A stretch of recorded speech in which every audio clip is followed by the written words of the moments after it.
오늘은 거짓 선지자에 대한 내용을 좀 살펴보도록 하겠습니다.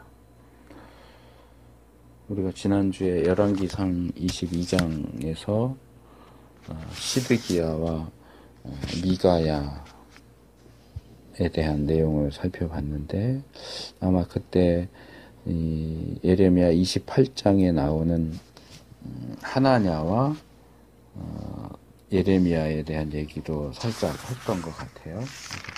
그 본문을 좀 먼저 살펴보고 예레미야 23장 내용을 또 다시 살펴보도록 하겠습니다.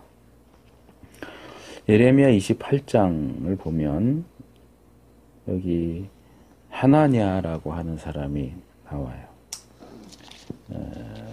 여기에는 거짓 선지자라고 되어 있지 않고 아술의 아들 선지자 하나냐 이렇게 그냥 나와요.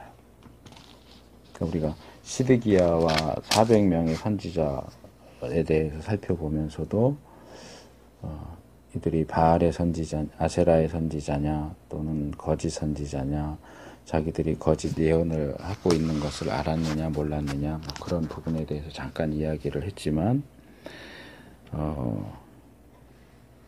여기 1절에서 선지자 하나냐 이렇게 시작되었고 28장 마지막 절 17절 보면 거기도 역시 선지자 하나냐 이렇게 끝나요. 이 부분에서 이 성경 본문이 이 내용을 보면 하나냐가 지금 거짓 예언을 하고 있는 것이 분명한데, 여기서 하나냐를 언급할 때는 거짓 선지자 하나냐 이렇게 부르지 않는다는 거예요. 1절에도 선지자 하나냐, 5절에도 선지자 예레미야가 선지자 하나냐에게, 6절에 선지자 예레미야가, 10절에 선지자 하나냐가 선지자 예레미야에, 11절 끝에도 선지자 예레미야가, 12절 선지자 하나냐가 선지자 예레미야의, 그리고 15절 선지자 예레미야가 선지자 하나냐에게, 그리고 17절 선지자 하나냐가. 그래서 예레미야와 하나냐라고 하는 두 명의 선지자에 대한 내용으로 본문이 진행되고 있다는 거예요. 그래서 본문 자체를 살펴보기 전에 우리가 주의해야 하는 건 뭐냐 하면,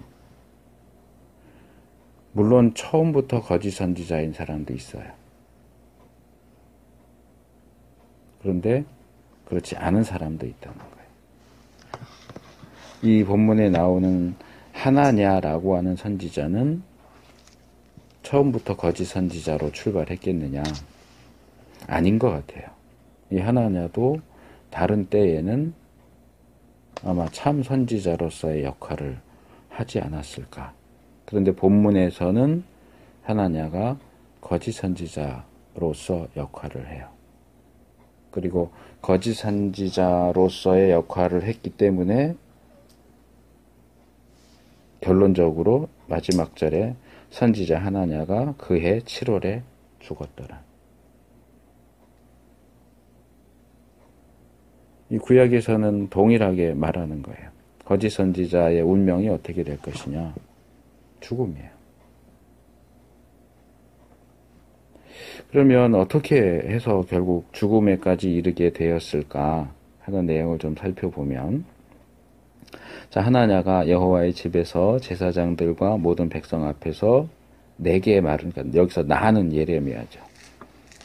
뭐라고 하느냐? 만군의 여호와 이스라엘의 하나님이 이같이 말씀하여 가로되 내가 바벨론 왕의 멍에를 꺾었느니라. 내가 바벨론 왕 느부갓네살이 이곳에서 바벨론으로 옮겨간 여호와의 집 모든 기구를 2해가 차기 전에 다시 이곳으로 가져오게 하겠고, 내가 또 유다 왕 여호야김의 아들 여고니아와 바벨론으로 간 유다 모든 포로를 다시 이곳으로 돌아오게 하리니 이는 내가 바벨론 왕의 멍에를 꺾을 것임이니라 여호와의 말이니라 하셨다 하는지라. 자, 처음 시작도 여호와 하나님 말씀하셨다. 그랬고 끝날 때에도 여호와의 말이니라. 그러니까 다른 보통의 선지자들이 하나님의 말씀을 받아서 예언하는 것과 전혀 다르지 않아요. 그 형식에 있어서는. 근데 내용은 어떠냐? 여기 두 가지를 볼 수 있는데, 하나는 바벨론 왕의 멍에를 꺾었다. 여기 2절에도 나오고 4절에도 나오죠. 이 멍에를 꺾었다 하는 이야기는 왜 나오느냐 하면 그 바로 앞에 27장에 멍에에 대한 내용이 나와요. 그리고 이런 멍에에 대한 내용은 이 예레미야 선지자가 실제로 나무로, 이 멍에는 원래 이제 짐승들 밭 갈 때 뭐 예를 들어서 소 2마리를 같이 이렇게 묶어서 쟁기질을 하려고 하면 이 2마리가 같이 갈 수 있도록 이렇게 연결시켜주는 역할을 하는 그런 농사 기구인데, 그것을 예레미야가 실제로 이 멍에를 지고 다니면서, 이 당신들이 여기 예를 들면 27장을 조금 볼게요. 2절 여호와께서 이같이 내게 이르시되 너는 줄과 멍에를 만들어 내 목에 얹고, 해서 실제로 그렇게 다니라고 명령을 하시고, 12절 보면 유다왕 시드기야에게 구하여 가르되 왕과 백성은 목으로 바벨론 왕의 멍에를 메고 그와 그 백성을 섬기소서, 그리하면 살리이다. 그러니까 예언의 말씀을 전하면서 뭐 실제로 유다 백성들이 바벨론에 가서 그렇게 멍에를 메고 다니는 건 아니지만 결국은 이제 섬겨라 하는 메시지로서 이제 이런 예언들을 하게 되는 거죠. 근데 이제 하나냐가 예레미야가 이 예언을 전한 지 얼마나 지났는지 모르겠지만 여기는 4년 5월이라고 되어 있죠. 이 같은 해에 유다왕 시드기야가 즉위한 지 오래지 않은 해, 곧 4년 5월에 27장 1절에도 여호야김이 즉위한 지 오래되지 아니하여서 이런 표현이 나오는데, 여기 이제 여호야김의 즉위고 28장은 시드기야의 즉위죠. 근데 뭐 얼마 차이가 안 나지만 예레미야의 그 예언적인 행동, 멍에를 메고 다니는 예언적인 행동과 바벨론 왕의 멍에를 메고 섬겨야 한다 하는 예언적인 메시지. 그래서 이 하나냐는 결국은 예레미야의 예언을 정반대하는 입장에 서서 그 멍에를 하나님이 꺾으셨다, 또는 꺾으실 것이다. 2절에서는 꺾었느니라, 4절에서는 꺾을 것임이라. 그러니까 말하자면 예레미야의 예언은 취소됐다. 뭐 조금 부드럽게 말하면 취소됐다라고 할 수 있고, 강하게 표현하면 예레미야의 예언은 틀렸다, 이렇게 될 거고요. 그 다음에 여기 3절에 보면 두 해가 차기 전에 라는 표현이 나와요. 두 해가 차기 전에. 2년이 넘지 않아서, 2년이 차지 않아서. 근데 이것은 그동안 하나님께서 예레미야를 통해서 너희가 바벨론의 포로로 잡혀가면 70년 동안 섬길 것이다 하는 얘기를 계속 해왔거든요. 그러니까 예레미야는 멍에를 메고 70년을 섬겨야 돌아올 것이다 라고 했는데, 하나냐는 멍에를 하나님이 꺾으실 것이고 2년이 못 돼서 이 빼앗긴 성전 기구들과 잡혀간 유다 백성들이 다 돌아올 것이다 라고 예언을 해요. 예레미야가 먼저 했던 예언과 지금 하나냐가 하는 예언은 서로 정반대되고 있다. 이 부분에서 이제 지난주에 시드기야와 미가야를 얘기하면서 이 이야기를 했던 거예요. 자, 시드기야가 먼저 아합 왕에게 길랏 라못으로 가서 전쟁을 하면 이길 것이고 땅을 되찾을 수 있을 것입니다 라고 예언을 했는데, 미가야가 나중에 와서 그거 다 거짓의 영에 속은 거다. 가면 아합 왕은 죽는다. 그럴 때 시드기야는 미가야의 뺨을 때리면서 여호와의 영이 나에게서 떠나서 어디서 너한테 가서 그렇게 얘기하겠느냐. 여호와의 영은 절대로 나를 떠나지 않는다. 내 예언이 틀릴 수 없다. 네가 거짓말하는 거다. 라는 식으로 반응을 했죠. 근데 여기는 지금 이제 반대로 예레미야가 예언을 이미 했고 이제 하나냐가 여기 보면은 이 표현이 재미있어요. 여호와의 집에서 제사장들과 모든 백성 앞에서 내게 말했다. 그러니까 지금 하나냐는 예레미야에게 직접적으로 정반대되는 예언을 하지만 단둘이 만나서 하지 않아요. 많은 사람들이 보는 앞에서, 공적인 자리에서 많은 사람들이 보는 앞에서 예레미야의 예언을 반박하죠. 그래서 5절 가면 선지자 예레미야가 여호와의 집에 선 제사장들의 앞과 모든 백성 앞에서, 이 표현이 또 반복되죠. 1절에 나왔던 표현이 선지자 하나냐에게 말할세. 선지자 예레미야가 말하되 아멘. 여호와는 이같이 하옵소서. 시드기야는 미가야의 예언에 대해서 아멘 할 수 없었어요. 왜? 자기가 한 예언과 반대되는 내용을 얘기하니까. 자기가 틀렸다고 하니까. 근데 예레미야는 이 하나냐의 뺨을 때리면서 여호와의 영이 나에게로부터 나가서 어디서 너한테 가서 이런 얘기를 하겠느냐. 말도 안 된다.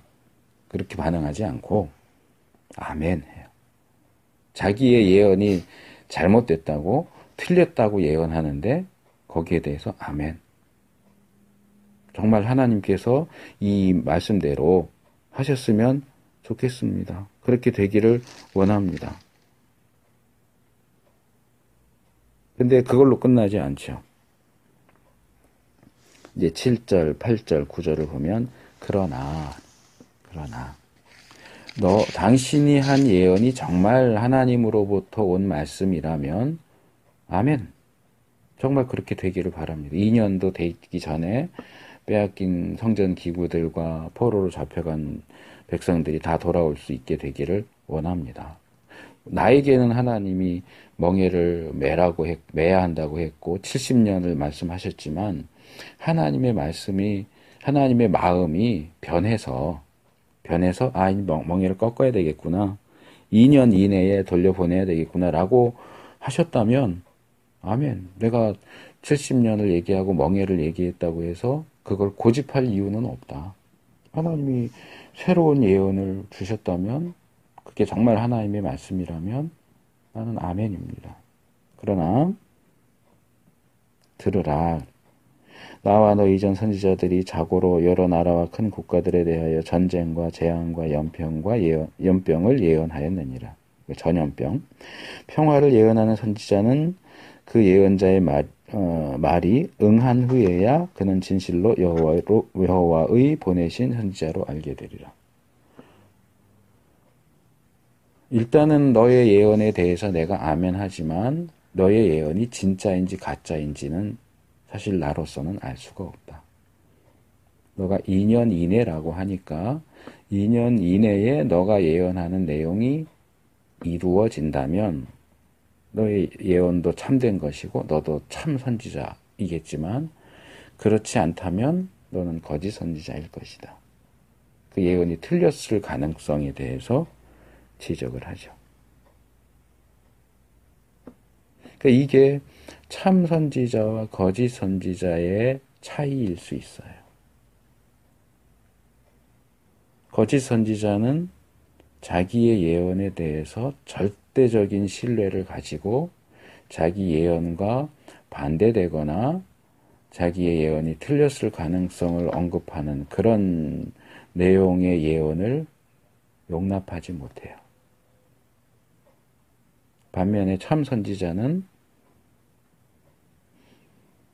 예언과 또 그 예언과 관련된 사건들이 이루어지는 데 있어서 하나님의 어떤 자유로운 선택, 판단, 행동을 인정해요. 그러나 그 예언을 무조건 믿지는 않아요. 무조건 믿지 않고 그 예언이 참인지 거짓인지를 분별할 수 있는 기준을 분명히 세우죠. 무조건 넌 틀렸어. 내가 맞고 나는 맞고 너는 틀려. 이렇게 하는 게 아니고 정말 나도 그렇게 되기를 바란다. 그렇지만 그게 진짜인지 거짓인지는 두고 봐야 알지 않겠느냐. 무조건 틀렸다고 하지도 않고 무조건 맞았다고 하지도 않아요. 예레미야가 이렇게 반응을 하니까 하나냐가 처음엔 말로만 했는데 10절에 선지자 예레미야의 목에서 멍에를 취하여 꺾고 가서 하나님이 매라고 한 멍에를 뺏어가지고 꺾어버렸어요. 그러니까 예레미야가 멍에를 목에 맨 것도 어떤 예언을 상징하는 행동으로 하는 예언이라고 하면 예레미야의 목에 있던 멍에를 뺏어서 꺾는 것도 역시 행동으로 하는 예언이라고 할 수 있겠죠. 그리고 다시 말합니다. 11절에 여호와께서 이같이 말씀하시되 내가 두 해가 차기 전에 열방의 목에서 바벨론 왕 느부갓네살의 멍에를 이같이 꺾어버리리라 하셨느니라. 아주 자신만만하죠. 또 하나님이 말씀하셨다는 거예요. 내가 하는 예언은 틀릴 리가 없다는 거예요. 확실히 하나님의 말씀하신 예언이라는 거예요. 그리고 헤어졌어요. 함에 선지자 예레미야가 자기 길을 가니라. 집으로 갔든지 돌아갔어요. 그런데 12절에 이제 단락이 바뀌면서 선지자 하나냐가 선지자 예레미야의 목에서 멍에를 꺾어버린 후에 여호와의 말씀이 예레미야에게 임하니라. 하나님이 예레미야에게 말씀하세요. 넌 가서 하나냐에게 말하여 이르기를. 자, 또 나오죠. 여호와의 말씀에 14절에도 만군의 여호와 이스라엘의 하나님이 이같이 말하노라. 이 14절 요 표현이 하나냐가 예언을 선포할 때 썼던 표현과 똑같아요. 2절. 만군의 양쪽을 이렇게 비교하면서 봐요. 만군의 여호와 이스라엘의 하나님이 이같이 말씀하셨다. 똑같은 표현을 쓰죠.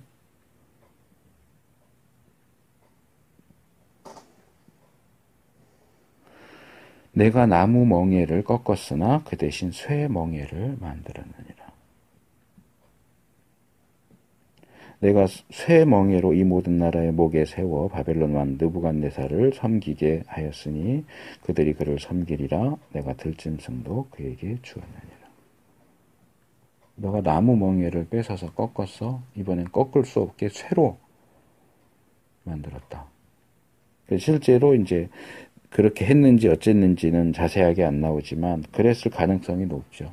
하나님이 다시 예레미야에게 명령해서 이번에는 대장간 가서 쇠로 멍에를 만들어라. 그리고 그거 메고 다니라. 예레미야만 죽어나는 거죠. 하나냐 때문에.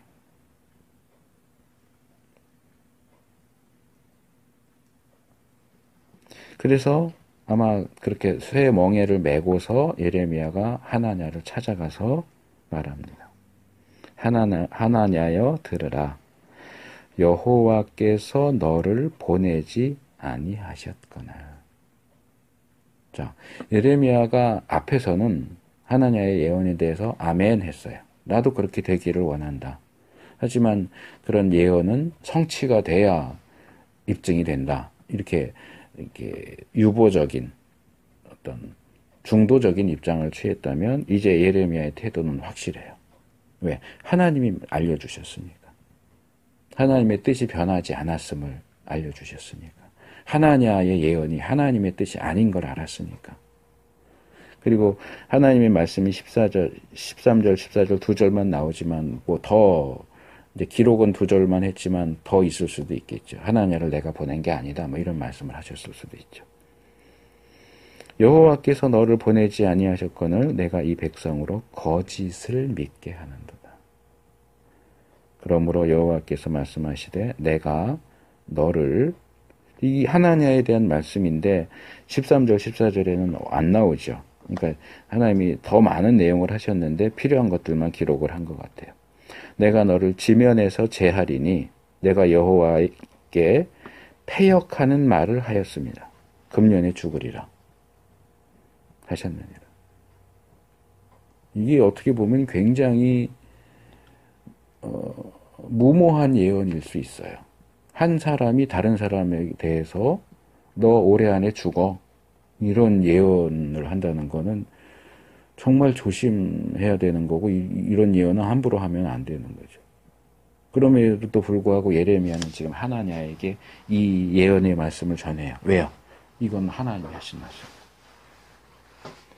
유다가 바빌론에게 멸망한다고 하는 말씀과 마찬가지로 하나냐가 하나님이 보내지도 않으셨는데 하나님이 보내신 것처럼 거짓 예언을 하고 백성들로 하여금 그 거짓을 믿게 하고 하나님에 대해서 패역하는 말, 하나님을 반역하는 그런 악한 말을 했기 때문에 너는 그 죄 때문에 올해 안에 죽는다.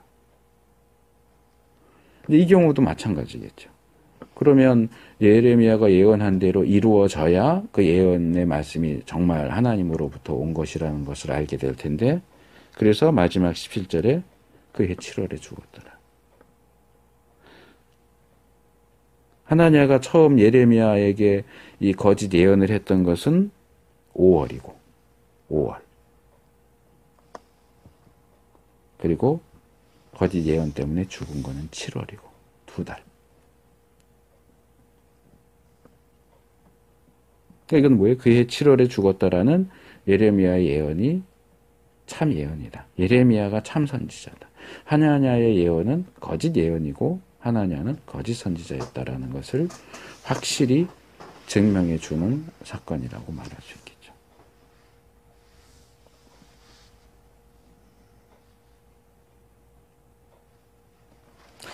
자, 이 사건은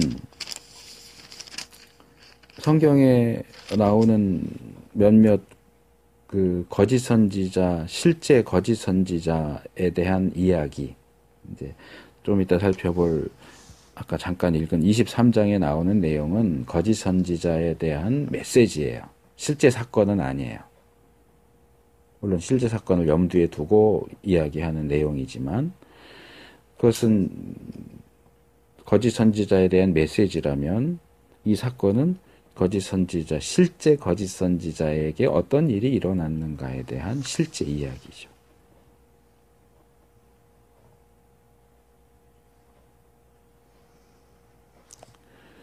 성경은 하나님의 이름으로 여기 있는 것처럼 만군의 여호와 이스라엘 하나님이 이같이 말씀하셨다. 여호와의 말이니라. 여호와께서 이같이 말씀하시되 이런 표현을 써서 말하는 것에 대해서 굉장히 엄격한 태도를 취한다. 그 농담이어서 장난으로 한 거예요. 아니요, 그런 거 통하지 않아요. 여호와의 이름으로 말하는 것은 굉장히 중대한 일이고 맞으면 좋고 틀리면 말고 그렇게 할 수 있는 문제가 아니에요. 정말 하나님의 말씀이어서 전한다면 문제가 없겠지만 그렇지 않다면 그것에 대한 대가는 본문에 나오는 것처럼 죽음이에요. 자, 그래서 23장으로 다시 와봅니다. 예레미야 23장에 보면 여기 9절부터가 이 거짓 선지자들에 대한 메시지예요.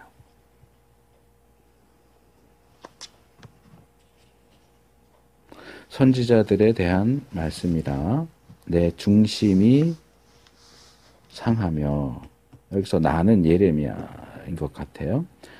내 중심이 상하며 내 모든 뼈가 떨리며 내가 취한 사람 같으며 포도주에 잡힌 사람 같으니 이는 여호와와 그 거룩한 말씀을 인함이라. 자, 예레미야가 여호와 하나님 때문에 그리고 하나님의 거룩한 말씀 때문에 중심이 상한대요. 마음이 상한대요. 뼈가 떨린대요. 마치 취한 사람과 같이 됐다고 이야기해요. 이게 어떤 상태일까? 그냥 단순히 정신이 몽롱하다 그런 상태일까? 화가 났다는 얘기일까? 슬프다는 이야기일까? 이것만 가지고는 뭘 얘기하는지 모르겠는데 이제 이어지는 내용을 우리가 보면 에레미야가 어떤 상태이고 지금 뭘 얘기하고 싶은지를 알 수 있겠죠. 일단 이 주제는 뭐냐? 선지자들에 대한 말씀이에요. 선지자들. 이 땅에 행음하는 자가 가득하도다. 저주로 인하여 땅이 슬퍼하며 광야의 초장들이 마르나니 그들의 행위가 악하고 힘쓰는 것이 정직하지 못함이니라. 그러니까 유다 백성들이 악한 일을 행하고 정직하지 못한 일을 행하기 때문에 또 행음하기 때문에 이 땅이 저주를 받아서 슬퍼하고 광야와 초장이 마른다. 여호와께서 말씀하시되 선지자와 제사장이 다 사특한지라. 이 사특, 거짓되다 그 말이죠. 내가 내 집에서도 그들의 악을 발견하였도다. 성전에서도 그들의 그 악함과 거짓됨을 봤다. 그러므로 그들의 길이 그들에게 흑암 중에 미끄러운 곳과 같이 되고 그들이 밀침을 받아 그 길에 엎드려질 것이라. 그들을 벌하는 해에 내가 그들에게 재앙을 내리리라. 여호와의 말이니라. 성전에서 하나님을 섬기는 제사장과 선지자들이 거짓되고 악을 행하기 때문에 그들이 가는 길이 스스로는 평탄하고 길을 잘 닦아둬서 넘어질 일도 없고 걸릴 일도 없고 미끄러질 일도 없는 그런 좋은 길을 간다고 생각하지만 그 길은 미끄러운 곳이 될 것이다. 그것도 흑암 중에 깜깜한데 미끄러운 길을 간다고 생각을 해봐요. 얼마나 힘들고 얼마나 위험해요. 근데 그들이 밀침을 받아. 하나님이 그들을 그 깜깜한데 미끄러운 길을 가는 그들을 밀어버려요. 그래서 엎어지게 한다. 재앙을 내릴 것이다. 사마리아 선지자들 중에 우매함이 있음을 보았나니 그들은 바알을 의탁하고 예언하여 내 백성 이스라엘을 그릇되게 하였고. 이제 사마리아 선지자는 북이스라엘의 선지자들. 우리가 바알의 선지자, 아세라의 선지자에 대해서 지난번에 얘기했지만 이제 그런 사람들을 얘기합니다. 내가 예루살렘 선지자들 중에도 가증한 일이 있음을 보았나니 그들은 간음을 행하며 행악자의 손을 굳게 하여 사람으로 그 악에서 돌이킴이 없게 하였던지. 이게 무슨 얘기예요? 악을 행하는 자인데 그 사람의 손을 잡고 잘하고 있어 라고 말해서 이 사람이 내가 잘못했구나, 이거 하지 말아야지 하는 생각을 하지 않고 오히려 그 일을 계속 하도록 만들었다. 그들은 다 내 앞에서 소돔 사람과 다름이 없고 그 거민은 고모라 사람과 다름이 없느니라. 그러므로 만군의 여호와 내가 선지자에 대하여 이같이 말하노라. 보라, 내가 그들에게 쑥을 먹임. 여기서 쑥이라고 하는 것은 쓴 거를 가리켜요. 쓴 거. 그냥 그 몸에 좋은 쑥 그런 의미가 아니고 구약에서나 신약에서나 쑥 할 때는 항상 쓴 것 또는 독을 가리켜요. 그러니까 쓴 것을 먹이고 독한 물. 독한 물이 뭐예요? 독이 들어간 물 또는 써서 마실 수 없는 물, 그건 같은 표현이 이제 다르게 표현되는 거예요. 독한 물을 마시우리니 이는 사악이, 아까 앞에서는 사특, 11절에는 사특이 나왔고 여기는 사악이 예루살렘 선지자들에게로서 나와서 온 땅에 퍼짐이니라. 마치 곰팡이처럼 전염병처럼 예루살렘 선지자들 자신이 어떤 병원균이 되어서 그들로부터 곰팡이가 더러운 것이 점점 퍼져나가요. 만군의 여호와께서 이같이 말씀하시되 너희에게 예언하는 선지자들의 말을 듣지 말라. 왜요? 하나님이 선지자를 보내서 예언하게 하시면 그 말을 들어야죠. 사실 성경 전체에서 계속 얘기하는 건 들어라 하는 거예요. 하나님이 말씀하시면 들어라. 근데 여기서 하나님은 정반대의 말씀을 하세요. 예언하는 선지자들의 말을 듣지 말아라. 왜요? 이 선지자들은 진짜 선지자가 아니기 때문에 그래요. 너희에게 헛된 것을 가르친다. 그들이 말한 묵시는 자기 마음으로 말미암은 것이요 여호와의 입에서 나온 것이 아니다. 하나님이 말씀하시지 않았는데 자기 혼자 무슨 상상을 하다가 혼자서 무슨 개꿈 꾸고서 하나님이 이렇게 하신다 라고 거짓말로 예언을 하기 때문에 아까 28장 하면서도 그 얘기, 처음에 지적한 것처럼 여기 지금 계속 그냥 선지자 이렇게 나와요. 거짓 선지자 이렇게 얘기하지 않아요. 스스로를 선지자라고 주장하고 다른 사람들도 선지자라고 불러주고 어떤 때에는 진짜 하나님의 말씀을 받아서 참 예언을 했던 사람들이지만 어느 순간 이들이 변해서 하나님의 입에서 나온 것이 아닌데 자기 마음에서 만들어낸 것을 묵시를 받았다고 말하고 헛된 것을 가르쳐요. 그들이 나를 멸시하는 자에게 이르기를 너희가 평안하리라 여호와의 말씀이니라 하며 또 자기의 마음 강팍한 대로 행하는 모든 사람에게 이르기를 재앙이 너에게 임하지 아니하리라 하였느니라. 하나님과 반대편에 있는 사람들에게 잘하고 있어, 괜찮아, 좋아, 너희들은 평안하게 잘 먹고 잘 살 거야. 하나님이 너희들을 지켜주실 거야. 라고 말해요. 누가 여호와의 회의에 참여하여 그 말을 알아들었으며 누가 귀를 기울여 그 말을 들었느냐. 자, 이게 참선지자의 기준이에요. 미가야 얘기하면서 미가야가 본 환상, 천상회의 그랬죠. 여기서는 이제 여호와의 회의. 참선지자는 여호와의 회의에 참석해서 듣고 본 사람, 그리고 그것을 전하는 사람이 참선지자예요. 그것을 듣지도 보지도 못한 자는 마땅히 입을 다물고 있어야 돼요. 내 생각이 그럴 것 같다고 해서 여호와의 말씀에 이러면서 말하면 안 돼요. 그건 거짓 선지자예요. 보라 나 여호와의 노가 발하여 폭풍과 회리바람처럼 악인의 머리를 칠 것이라. 나 여호와의 노는 내 마음에 뜻하는 바를 행하여 이루기까지는 쉬지 아니하나니 너희가 말이래 그것을 완전히 깨달으리라. 이 선지자들은 내가 보내지 아니하였어도 다름질하며 내가 그들에게 이르지 아니하였어도 예언하였은즉 그들이 만일 나의 회의에 참여하였다면 내 백성에게 내 말을 들려서 그들로 악한 길과 악한 행위에서 돌이키게 하였으리라. 그들이 정말 참 선지자였다면 지금처럼 평안하다 그렇게 예언할 수 없다.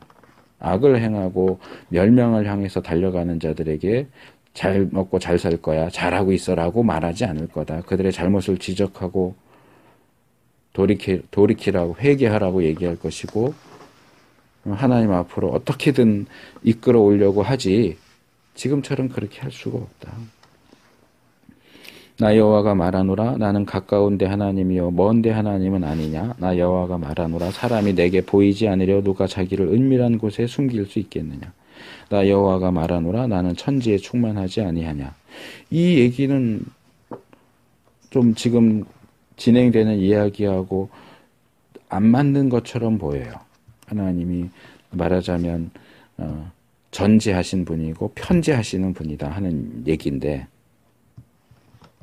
하지만 전혀 관계없는 내용은 아니고 쉽게 말하면 이거죠. 나는 다 안다. 나는 다 안다. 니들이 뭐 하고 있는지 안다.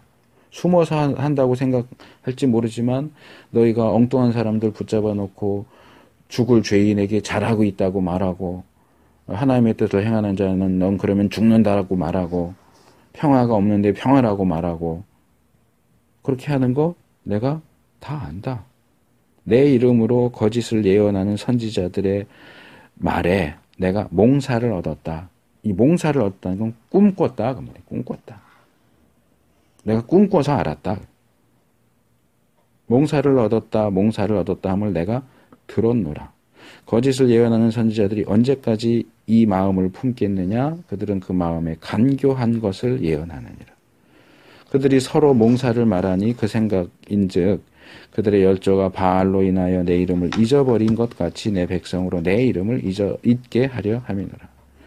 나 여호와가 말하노라. 몽사를 얻은 선지자는 몽사를 말할 것이요 내 말을 받은 자는 성실함으로 내 말을 말할 것이라. 겨와 밀을 어찌 비교하겠느냐. 나 여호와가 말하노라. 내 말이 불 같지 아니하냐. 반석을 쳐서 부스러뜨리는 방망이 같지 아니하냐.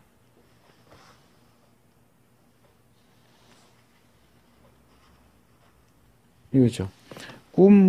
내가 꿈을 꾸게 해서 뭔가를 알려주고, 그래서 그걸 알게 된 사람은 그걸 당연히 말하는 게 맞다. 말해야지. 또 내가 해야 할 말을 줘서 그 말을 받은 사람은 성실하게 그 말을 전해야 한다. 그 말이 어떤 말이든. 그런데 너희들이 얻은 몽사는 내가 준 몽사가 아니고 너희들이 하는 말은 내가 준 말이 아니다. 내가 준 몽사, 내가 준 말은 밀이고 너희가 말하는 몽사, 너희가 하는 말은 겨다. 겨는 밀과 비교할 수가 없다. 너는 겨를 말하는 선지자냐, 밀을 말하는 선지자냐. 내 말은 불 같다. 내 말은 여기 방망이라고 되어 있는데 번역이 방망이보다는 해머, 망치, 큰 망치죠. 벽 같은 거 쾅쾅 쳐서 요즘엔 뭐 다 기계로 하긴 하지만 해머. 돌을 쳐서 깨는, 담을 쳐서 무너뜨리는 해머 같지 않냐. 근데 너희 말은 불 같지도 않고 해머 같지도 않아. 나 여호와가 말하노라. 그러므로 보라, 서로 내 말을 도적질하는 선지자들. 그러니까 실제로 하나님의 말씀을 도적질한다는 게 아니고 하나님이 말씀하지 않았는데도 말씀한다고 말하는, 그러니까 우리가 가진 개념으로 하면 도적질한다기보다는 사기치는 거죠. 하나님 말씀 안 했는데 한 것처럼. 그런 선지자들을 내가 치리라. 그들의 혀를 놀려 그러니까 하나님께서 말씀하셨다라고 하는 선지자들을 내가 치리라. 거짓 몽사를 예언하여 이르며 거짓과 헛된 자만으로 내 백성을 미혹하게 하는 자를 내가 치리라. 내가 그들을 보내지 아니하였으며 명하지 아니하였나니 그들은 이 백성에게 아무 유익이 없느니라. 이 백성이나 선지자나 제사장이 내게 물어 이르기를 여호와의 엄중한 말씀이 무엇이냐 하거든 너는 그들에게 대답하기를 엄중한 말씀이 무엇이냐 하느냐 여호와의 말씀에 내가 너희를 버리리라 하셨고 또 여호와의 엄중한 말씀이라 하는 선지자에게나 제사장에게나 백성에게는 내가 그 사람과 그 집에 벌하리라 하셨다 하고, 하나님이 우리에게 주시는 중요한 말씀, 여기 엄중하는 그런 의미로 보면 돼요. 하나님이 우리에게 하시는 정말 중요한 말씀이 뭡니까? 라고 묻느냐? 내가 너희를 버린다는 거다.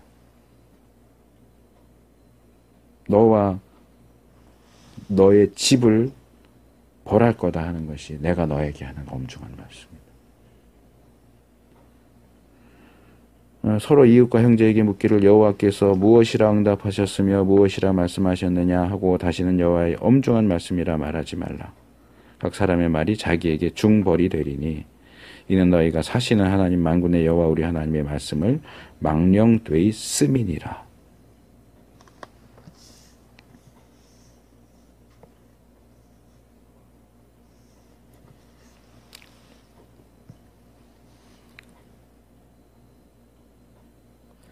사사기에 그 끝에 한 3장 정도 되는 내용을 보면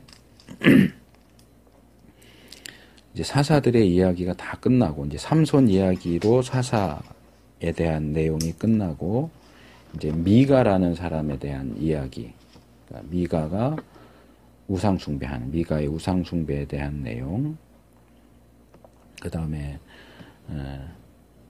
그 레위인의 첩이 죽어서 이 베냐민 지파의 동네에 갔다가 몹쓸 일을 당하고 죽어서 이 레위인이 자기 첩 시체를 토막내 가지고 각 지파에 보내서 그 지파들이 모여서 베냐민 지파를 한 지파를 남자 400명 남고 다 죽이는 그런 사건이 이 사사기 끝에 기록되어 있어요. 그 사건을 읽을 때 우리가 주목해서 봐야 할 게 뭐냐 하면 이 사람들이 계속해서 하나님을 말한다는 거예요. 계속해서 하나님을 말해요. 하나님에 대해서 언급해요. 끊임없이 언급해요. 근데 그들이 하는 말의 내용을 들어보면 이런 거예요.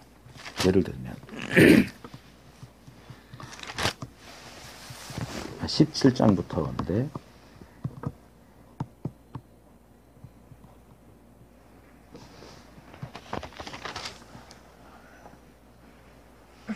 17장 제일 마지막 절에 보면 미가가 가로되 레위인이 내 제사장이 되었으니 이제 여호와께서 내게 복 주실 줄을 아노라.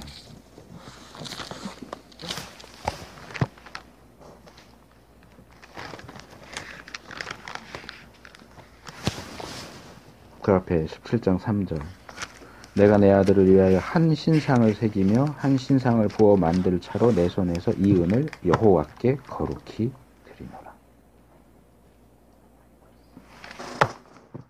그러니까 이런 거예요. 내가 부처상을 만들기 위해서 절에 헌금할 건데 내가 부처상 만들니까 하나님이 나한테 복 주실 거야.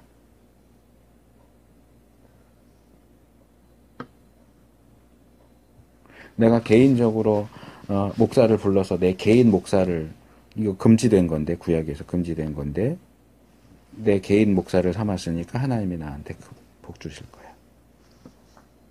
내가 우상을 섬기니까 하나님이 복 주실 거야. 내가 도둑질 했으니까 하나님이 복 주실 거야. 그런 얘기예요. 이런 이야기가 계속 나와요.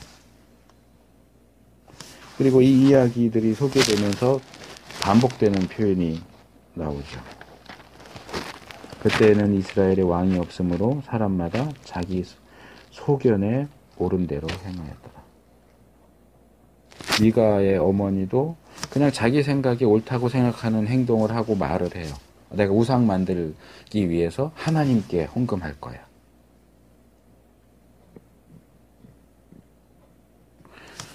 베냐민 지파와 전쟁할 때도 계속 물어봐요. 하나님 누가 먼저 갈까요? 근데 하나님 시키는 대로 가면 져요. 끊임없이 하나님을 이야기하고 끊임없이 하나님을 말씀하는데 사실 거기에 하나님이 없어요.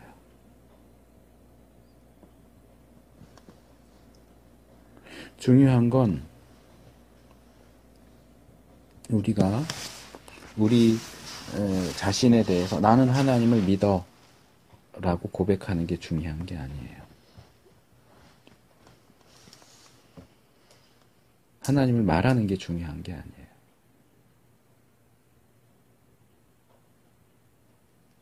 더 나아가서 누군가 다른 사람에게 하나님께서 말씀하시기를 하나님이 너 이거 하래, 하나님이 너 이거 하지 말래 라고 말하는 그것은 정말 더 중대한 죄를 짓는 거예요. 물론 하나님이 말씀하셨으면 해야죠. 성실하게 전해야죠. 그런데 이런 선지자들을 세우시는 것은 구약 시대에 주로 되어졌고 신약으로 넘어오면 선지자가, 예언자가 별로 없어요. 그러면 하나님 오늘날에도 선지자를 세우시느냐? 난 그렇다고 보지 않아요.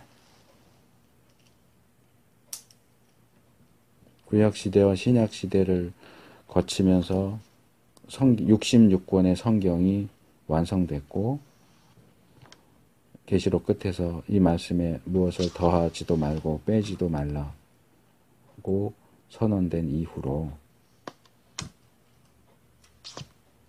누군가가 나타나서 또다시 여호와께서 말씀하시기를 이렇게 말하는 것은 잘못된 거예요.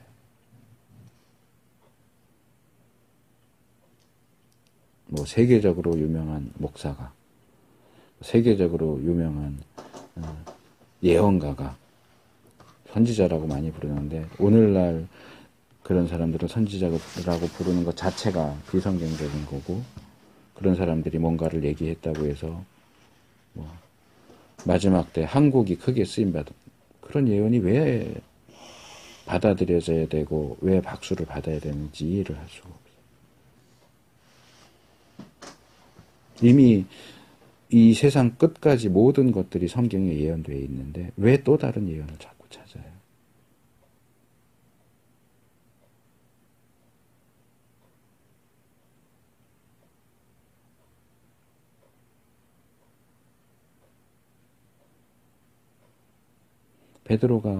베드로 후서에서, 그게 이 1월 첫 주에 그 예바교회 가서 설교한 본문이고 메시지인데, 말세에 대해서 사람들이 관심이 많고 그럴 때에 또 예수님의 재림에 대해서 비웃고 하는 사람들이 있고 하기 때문에 베드로가 말하면서, 우리 사도들이 너희에게 전한 주의 재림에 대한 말씀은 확실한 거다 라고 얘기하면서 두 가지를 얘기하죠.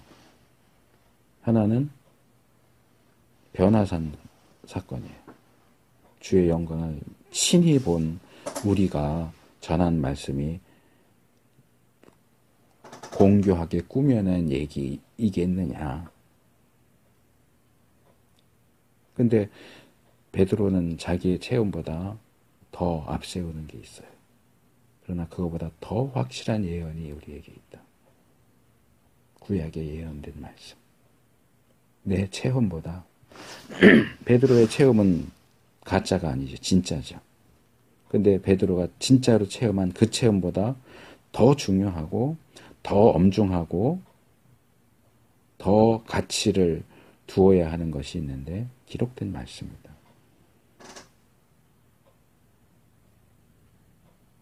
우리에게 기록된 말씀이 있으면 그걸로 충분해요. 우리가 또 다른 예언을 구할 필요가 없어요. 이 시대에. 그건 아주 잘못된 거고 아주 위험한 겁니다.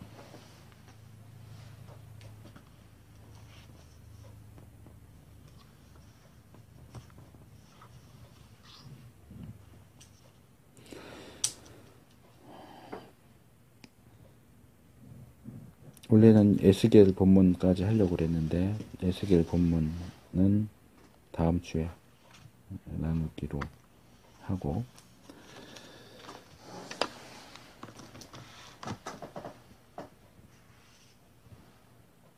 오늘 전하는 말씀은 이 정도까지. 우리가 정말 제가 첫 10일날 첫 말씀을 전하면서 우리의 모든 생각과 판단과 행동의 기준은 하나님의 말씀이어야 한다 하는 것에서 시작을 했는데, 우리가 말씀의 기준을 흐트러뜨리지 말고 이 시대의 사조에 합류해서 흔들리지 말고 말씀의 기준을 분명하게 붙잡을 수 있기를 바랍니다. 글씨는 이 정도 하고, 메시지를 통해서 깨달은 것, 또 생각한 것, 결심한 것 있으면 간략하게 나누고 마치도록 하겠습니다.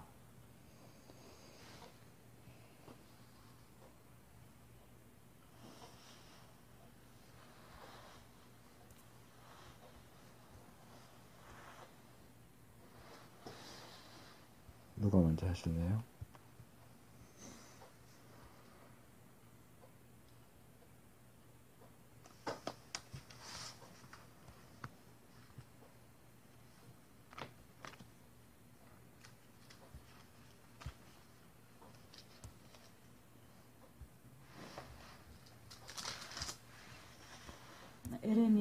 에레미야 23장에 처음에 보면 내 목장의 양무리를 멸하며 흩은 목자에게 화했으리로다. 내 백성을 기업한 목자같이 말한다. 내 양을 흩으며 그것을 몰아내고 돌아보지 아니하였도다. 그러나 너희가 악행하니나 너희를 보호하려 여호와의 말이니라. 이렇게 시작하는 이것부터 시작해서 사마리아 선지자들, 예루살렘의 선지자들, 그리고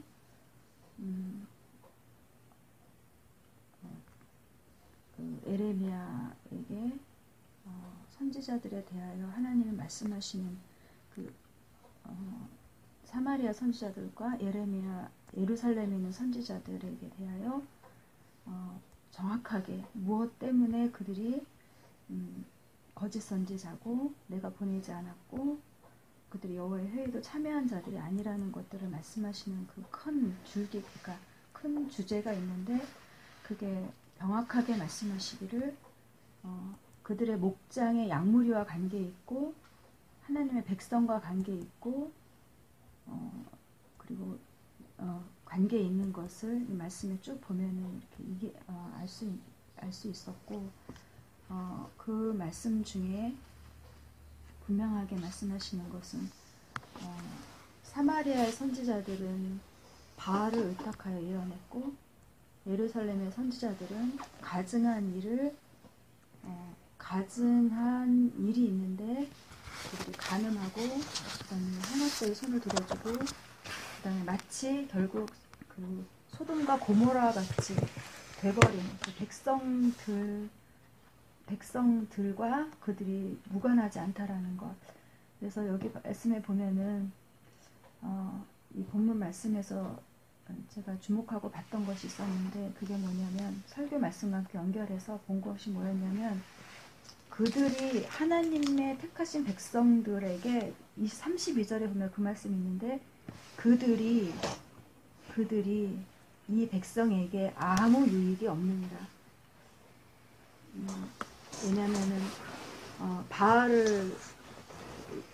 여기 27절에 사마리아 선지자들의 그 죄였던 그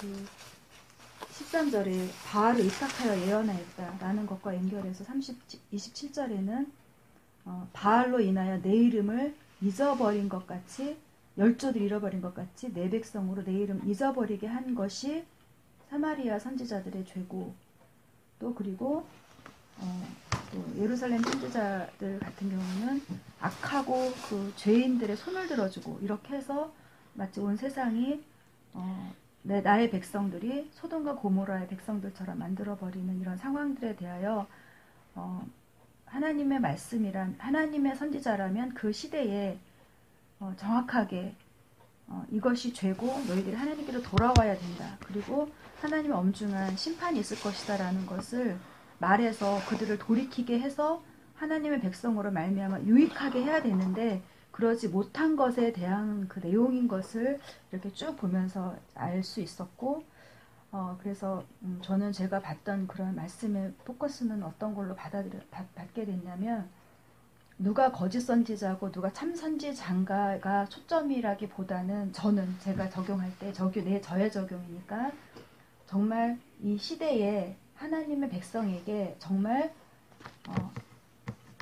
그들의 행위를 돌이키게 하고 그래서 정말 하나님의 마음이라면 이 백성을 바라보고 이 시대를 바라보고 그런 탄식하는 자들을 통하여서 하나님께서 그 시대마다 하나님이 주시는 마음으로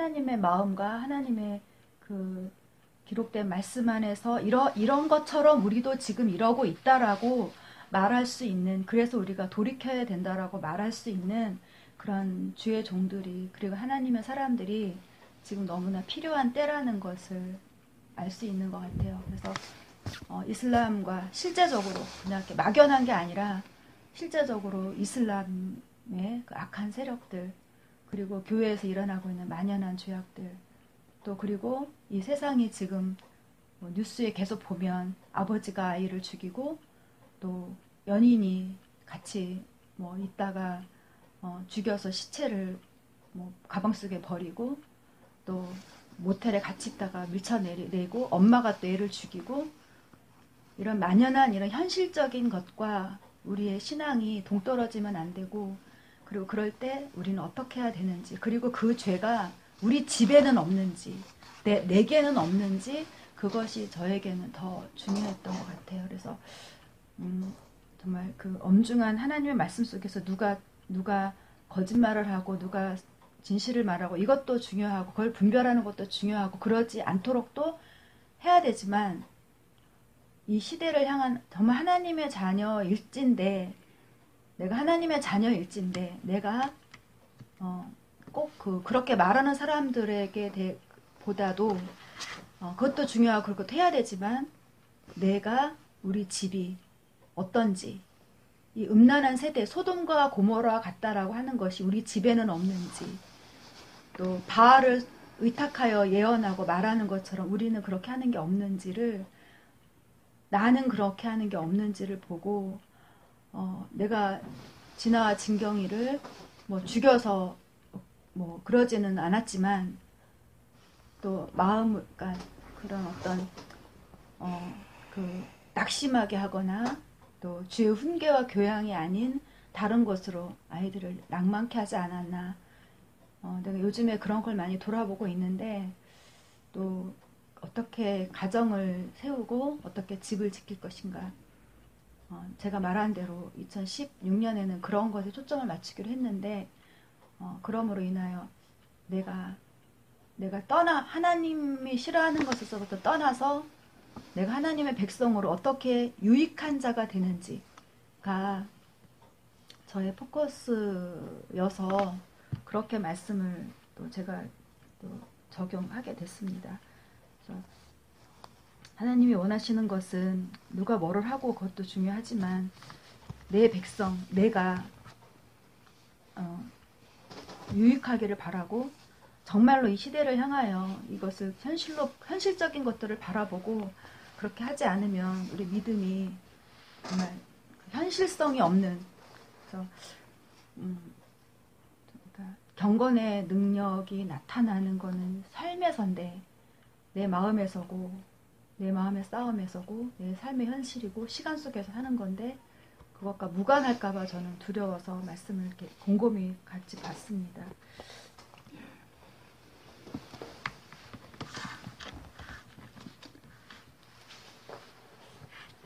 다른 사람.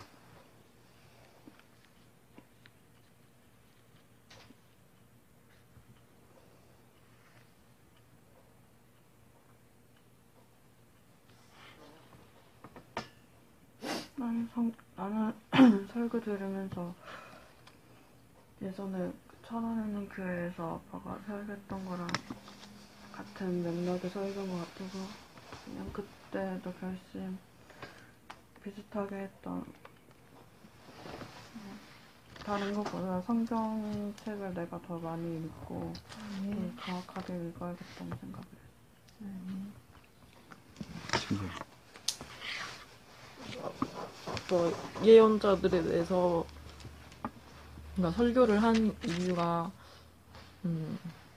그러니까 지금 신사도 운동이나 이스라엘에 대한 거나 아빠가 그런 거에 대해서 그러니까 인정하지 않고, 그러니까 아빠가 그거를 근거를 댄 것 같은 그런 기분이었는데, 나는 그런 사람들도 많이 만나봤고 했던 기억과 그냥 경험에서는 사람들이 예언을 찾게 되고 하는 게, 그러니까 성경에는 나에 대한 그러니까 정확하게 나에 대한 말씀이었고, 우리나라에 대한 말씀이 없고 우리 집에 대한 얘기가 없기 때문에 그러니까 뭐 적용이라고 할 수는 있겠지만 나에 대해서도 써있지 않기 때문에 그렇게 되는 것 같다는 생각도 했고 하지만은 예언자들이 그러니까 거짓 예언자들도 있고 하나님 보낸 자들도 있고 그러니까 아빠 의견에서도 지금은 선지자가 없다고 하고 다른 목사님도 그렇게 생각하시는 분들이 있기 때문에 나도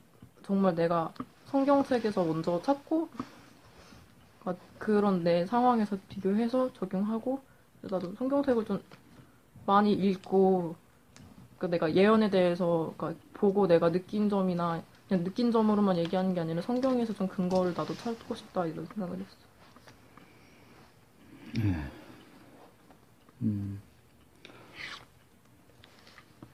마무리하는 의미에서 이야기를 하면 물론 우리가 매일매일의 생활 속에서 뭐 내 개인적인 삶이나 또 이 시대의 상황이나 그런 부분에서 바른 견해를 가지고 바르게 행동하는 것은 당연히 필요한 부분이에요. 이론만 가지고 살 수는 없으니까. 하지만 오늘 읽은 말씀들을 그런 현실과 무관하다라는 식으로 보면은 안 되는 것이 지금 이것은 예레미야 시대의 현실적인 얘기예요. 거짓 선지자들이 횡행하고 잘못된 말씀들이 전파되고 그것 때문에 거짓된 평안을 회개해야 할 죄를 버리고 회개해야 할 사람들이 평안을 누리고 자기들이 잘하고 있다고 생각하는 그런 부분들을 지금 그런 아까 말한 것처럼 너희에게 예언하는 선지자들의 말을 듣지 말라.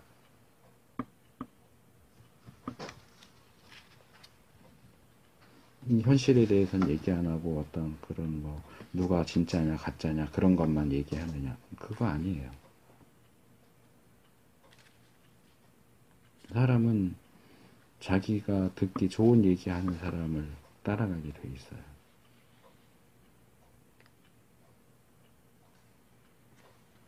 내가 현실을 중시하면 현실에 대해서 얘기하는 사람을 따라가겠지. 이론을 얘기하는 사람보다. 문제는 현실을 얘기하는 그 사람이 잘못됐다면 현실을 얘기한다는 것만으로 옳다고 할 수 있겠느냐. 성경이 오늘 본문이 우리에게 얘기하는 것은 분명한 분별의 기준을 세우라는 거예요.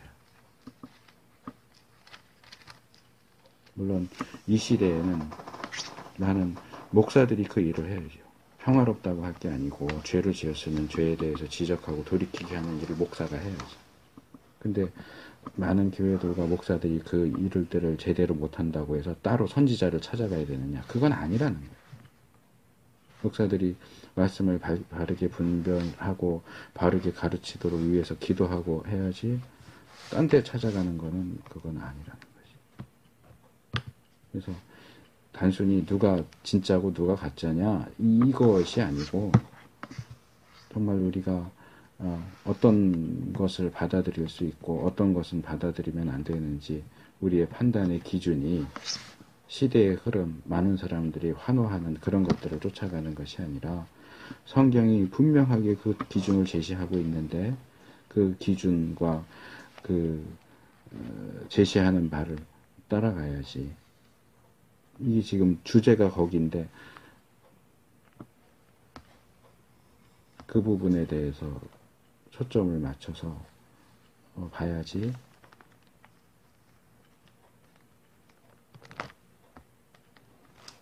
이 본문이 주제로 삼고 있지 않는 것에 초점을 맞추면 안 됩니다.